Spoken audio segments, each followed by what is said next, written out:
और पूरे देश को ये बताना चाहिए कि नीतीश कुमार, जो तुमने गद्दारी की थी, जो धोखा दिया था, ये बिहार की जनता है, ये हर गुनाह माफ कर सकती है, लेकिन गद्दारी नहीं माफ कर सकती। नीतीश कुमार नहीं माफ कर सकती। ये बिहार की जनता ने मन बना लिया है।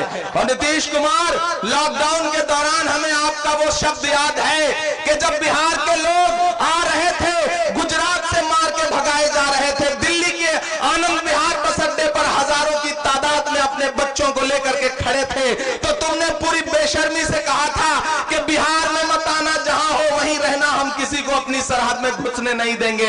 अरे नीतीश कुमार, बिहार तुम्हारी जागीर नहीं है, बिहार इस अवाम के खून पसीने से बना है।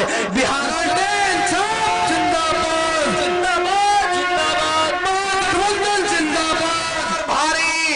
और मैं तो नरेंद्र मोदी से हर सभा में जाके ये कह रहा हूं कि अरे नरेंद्र मोदी साहब, एक 31 साल के नौजवान के एक हेलीकॉप्टर का पीछा करने के लिए जो अपने तमाम मुख्यमंत्री, तमाम मंत्री, तमाम नेता तुमने उतार दिया है, जो उसके पीछे तुमने 2500 हेलीकॉप्टर लगा दिया है, अगर यही 25 हेलीकॉप्टर तुमने बिहार की जनता को लॉकडाउन में उनके घर पहुंचाने के लिए लगाया होता तो शायद ये लोग भूखे प्यासे न मरते।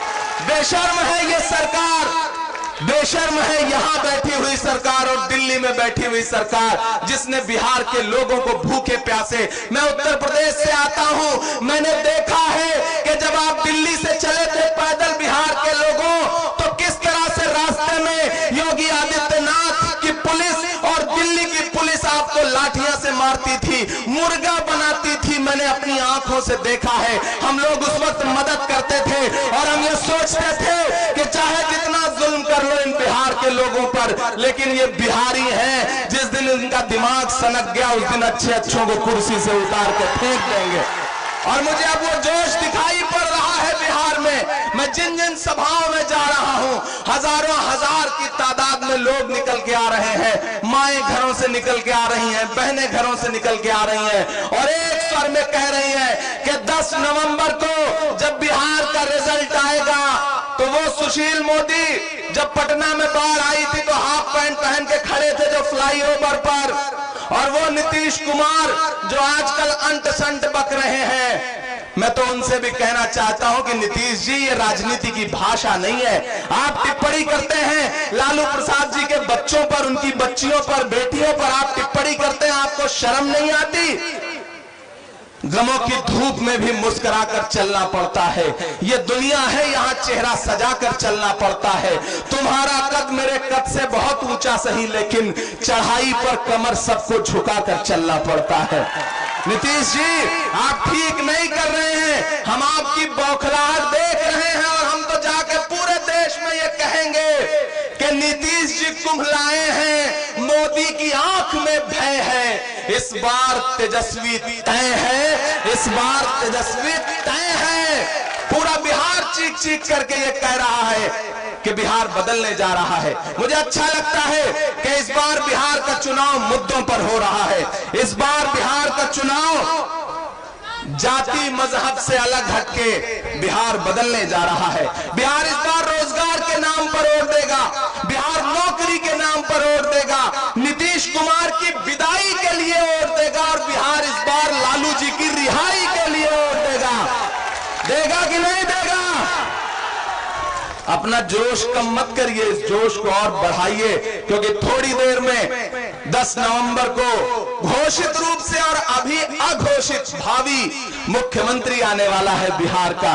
तो उसके लिए आपको जोश और जज्बा थोड़ा और बढ़ा करके रखना पड़ेगा। इधर जो लोग खड़े हैं, मैं उनसे भी कह रहा हूं कि इस बार बिहार नीतीश की विदाई के लिए वोट करेगा, लालू जी की रिहाई के लिए वोट करेगा, तेजस्वी की ताजपोशी के लिए वोट करेगा और नीतीश तुम्हारी एहसान फरामोशी के लिए वोट करेगा।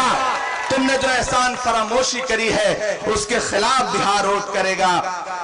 और एक बात और मजे की बताऊं, मोदी जी ने खुद निपटाने का प्रोग्राम बना लिया है नीतीश को। नीतीश इस बार फंस गए हैं। जब लालू जी ने 2015 में थाली में सौंप करके मुख्यमंत्री का पद दे दिया कि जाओ बन जाओ, फासिस्ट ताकतों से लड़ने के लिए हम तुम्हें आगे करते हैं, तुम मुख्यमंत्री बन जाओ, तो नीतीश कुमार ने गद्दारी कर दी थी। उस गद्दारी का इनाम इस बार निपटाने का प्रोग्राम बना लिया है। किसको भेजा? आजकल चिराग पासवान क्या कह रहे हैं कि मैं तो मोदी का हनुमान हूं, मेरे सीने में मोदी की तस्वीर है। तो मेरा अपना मानना है कि मोदी जी ने बहुत फंसा करके गठबंधन में रख के भी एक हनुमान को भेजा है कि जाओ और नीतीश की लंका में आग लगा दो। बहुत सलीके से निपटाए जा रहे हैं इस बार नीतीश कुमार जी, और वही बौखलाहट है, वही गुस्सा है जो आजकल उनके चेहरे पे दिखता है। हर सभा में उखड़ जाते हैं, आए बाएं बकने लगते हैं, अंट शंट बोलने लगते हैं। उन्हें उम्मीद नहीं थी, वो सोचते थे कि लालू जी का राज, लालू जी का दौर समाप्त हो गया, लेकिन वो ये भूल गए कि लालू प्रसाद ने शेर जैसे 2 बेटे पैदा किए हैं और उन बेटों ने ये बता दिया है कि बेटों के शक्ल में बाप जो है वो हमेशा मौजूद रहता है, वो हमेशा मौजूद है। तुम्हारी दीवारें उसे कैद नहीं कर पाएंगी। और आपसे मैं ये भी अपील कर रहा हूं बिहार वालों कि ये लड़ाई सिर्फ एक विधायक चुनने की है ही नहीं। आप जब 3 नवंबर को तेज प्रताप जी के लिए वोट करने जाओगे, लालटेन का बटन दबाओगे, तो ये मत सोचना कि सिर्फ एक विधायक चुन रहे हो। हर बटन दबाओगे तो ये सोचना कि आप लालू प्रसाद यादव की जेल की एक एक सलाखों को तोड़ रहे हो, एक एक दीवार की एक एक ईंट तोड़ रहे हो। आप ये सोचना कि आप एक एक बटन दबा करके सिर्फ विधायक नहीं बल्कि बिहार की गद्दी के लिए एक मुख्यमंत्री चुन रहे हो। मुझे खुशी है अपने नेता राहुल गांधी पर, कांग्रेस पार्टी पर, जो इस लड़ाई में पूरी तरह से आरजेडी के साथ खड़ी है। मेरे साथ श्रीनिवास जी आए हुए हैं, अभी भाषण दे रहे थे, आपने इनकी भाषा कम समझी होगी क्योंकि ये साउथ के हैं, कर्नाटका के हैं। आप सोचिए तेज प्रताप जी को समर्थन देने के लिए कहां से एक आदमी आया हुआ है, कर्नाटक से। तो आप समझिए कि ये लड़ाई कितनी बड़ी है। एक बार जोरदार ताली बजाइए श्रीनिवास जी के लिए। ये लड़ाई खबरों में बने रहने के लिए सब्सक्राइब करें खबर सब तक और घंटी के बटन